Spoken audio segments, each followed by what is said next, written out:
This assembly witnessed absurd theatrics in the morning from the Prime Minister of Pakistan, who once again glorified terrorism that is so central to their foreign policy. However, no degree of drama and no level of lies can conceal the facts. This is the very same Pakistan which, at the UN Security Council on 25th April 2025, shielded the Resistance Front, a Pakistani-sponsored terror outfit, from the responsibility of carrying out the barbaric massacre of tourists in the Indian Union territory of Jammu and Kashmir. Mr. President, a country long steeped in the tradition of deploying and exporting terrorism has no shame in advancing the most ludicrous narratives to that end. Let us recall that it sheltered Osama bin Laden for a decade, even while pretending to partner in the war against terrorism.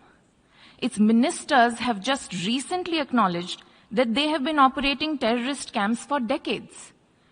It should come as no surprise that once again this duplicity continues, this time at the level of its Prime Minister. A picture speaks 1,000 words, and we saw many pictures of terrorists slain in Bahawalpur and Murid Ke terror complexes by Indian forces during Operation Sindoor.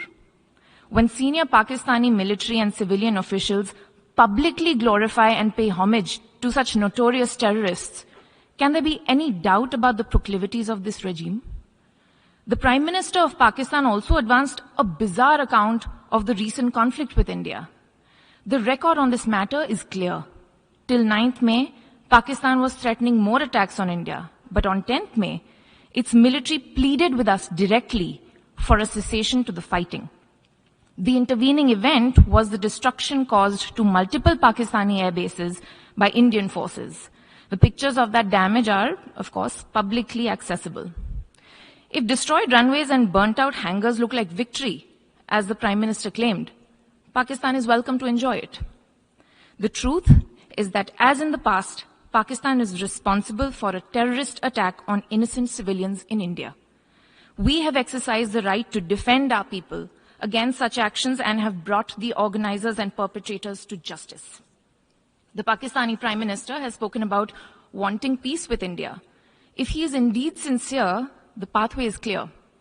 Pakistan must immediately shut down all terrorist camps and hand over to us terrorists wanted in India. It is also ironic that a country which wallows in hate, bigotry, and intolerance should preach to this assembly on matters of faith. The political and public discourse of Pakistan reflects its true nature. Clearly, a look by them at the mirror is long overdue. Mr. President, India and Pakistan have long agreed that any outstanding issue between them will be addressed bilaterally.